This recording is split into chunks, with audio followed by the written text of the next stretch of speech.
Welcome back to the next part, my friends. Today we're going to continue with the hips. And the hips are really interesting. Let me jump into Krita real quick. And the reason why the hips are really interesting is because we can pretty much like summarize the whole like structure by using a box. So if we have a box, let's give ourselves a little bit of a three-dimensional box right here, kind of like a three-quarter view.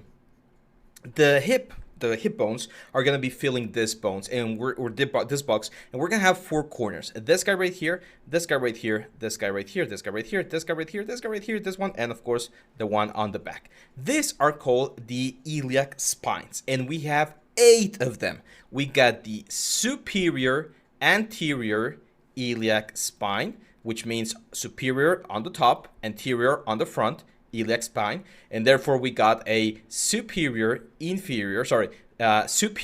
posterior iliac spine, this one right here. We got a inferior anterior iliac spine, this one right here, and so on and so forth. We got 8 of these guys all the way around. And the reason why these guys are important is because some of the muscles that we're going to be talking about insert themselves to these specific points of our hips. So the hip bones, it's actually 3 bones that we have. They merge together and create our hips, and from here we're going to have one of the biggest biggest bones of the body, which is the femur, and the femur is going to be going down. We're going to talk about the upper leg in the next video, but it's kind of like the shoulder area where it's important because they play together and they have several muscles that both work on the hip area and on the leg area. So one very common question that I get is, should we model the genitals of the characters? And the answer is no. Unless you're doing some sort of medical thing, or unless you're doing an M-rated game where genitals are very important, you normally don't do them. However, you do add the volume. So I'm gonna go to my clay buildup and I'm gonna add the volume where the genitals would be, which in my case would be somewhere around there. You don't want to give it too much volume that it becomes distracting, but you do want to keep it in mind because later on when we do the pants, we don't want to push the pants so close to the character that it looks like he doesn't have any sort of genitals.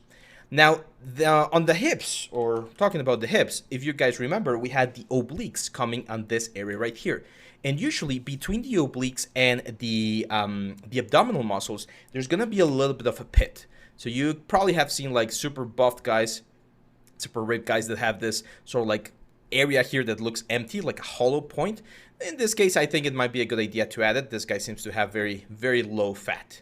But immediately after the obliques finish, we're gonna have the iliac spine, which is this sort of round, sort of like a butterfly wing shape, where the little muscles, or the muscles kind of stay put, right? So there's kind of like a shelf that we get, and this shelf is very important because from this shelf we're going to be getting a lot of different muscle insertions that we're going to be projecting into our characters. So what we're going to do here is we're going to go now to the back and we're going to talk about the glutes. Glutes are again one of those areas, or one of those things that are both part of the legs and part of the hips, and in our case we do want to add a little bit of glutes, but not too many.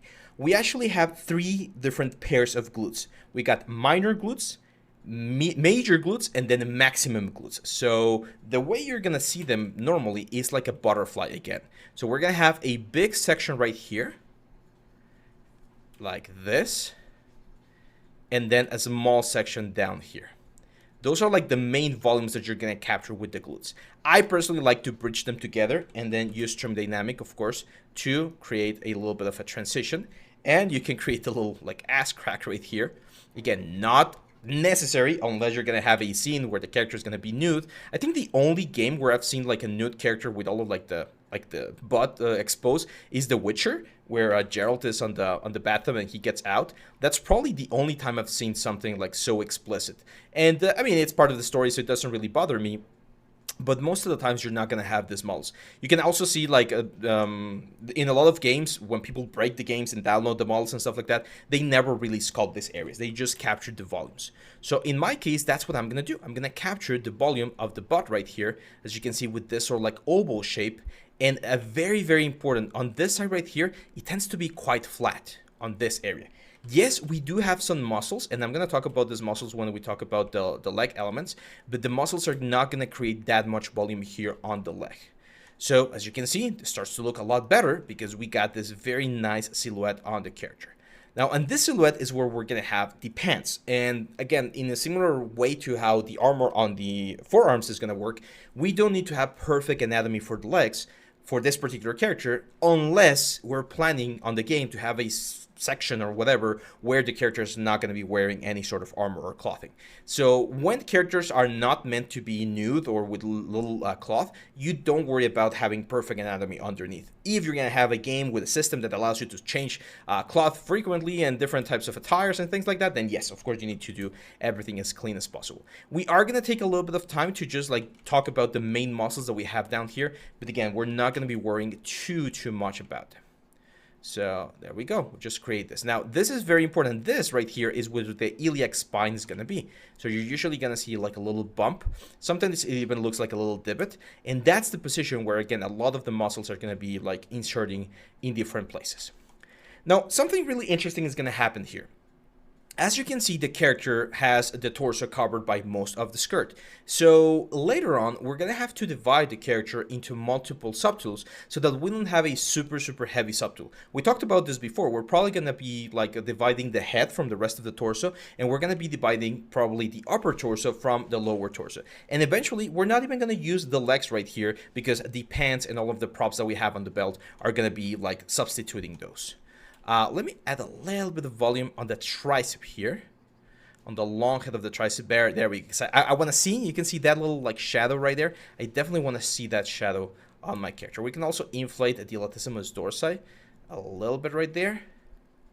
That's also a good way to make this character a lot more intense.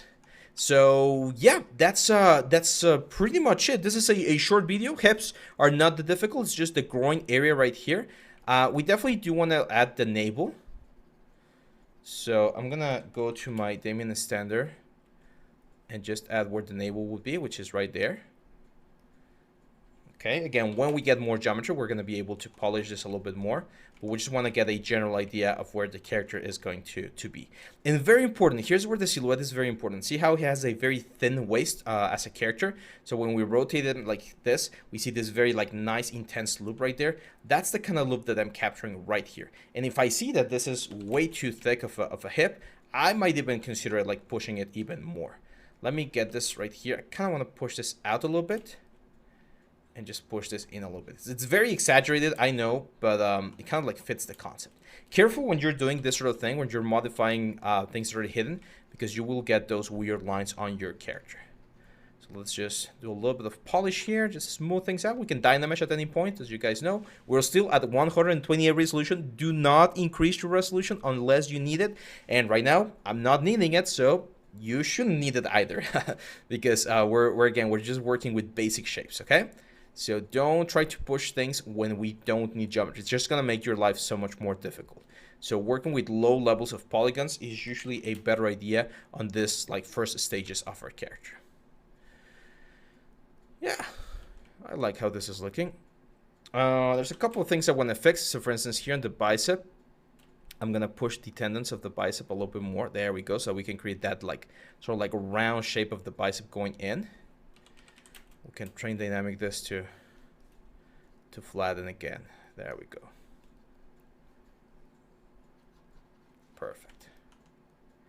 And at any point, if you feel like you need to polish certain things, or this is very important, actually, a good thing that I remembered. So when we're working on the character, if you guys remember, we had this at first, and we were doing like the chest and the back and stuff like that. And I was telling you, right now it looks very ugly. So it's very good to like isolate different parts of the character so that we are not distracted by other parts. Well, in this case, now the opposite applies. Now that we have more parts like being polished and being like adjusted, it's a good idea to see everything in context and see, okay, now that I have the whole arm, for instance, does the pectoral muscle look good? Does it look too big? Does it look too small? Is it like too, like whatever, like all of the things that you might be questioning yourself about certain things. Now that we have everything together, it's a good moment to start like fixing it and adjusting it. So for instance, if my deltoid looks a little bit too small or a little bit too big or a little bit too sharp, this is the moment where we start adjusting all of these elements, because now we have the full context of the upper torso, in this case of the upper body,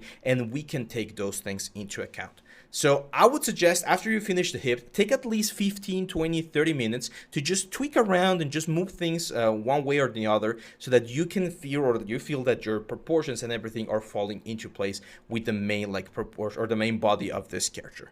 I'm going to stop the video right here, my friends, and in the next one, we're going to continue now with the very basic construction of the leg muscles. Again, we're not going to go super in detail because they're going to be covered, but I do want to capture the volume because it's going to be important for all of the cloth that we're going to be adding on top later on. So hang on tight, and I'll see you back on the next one.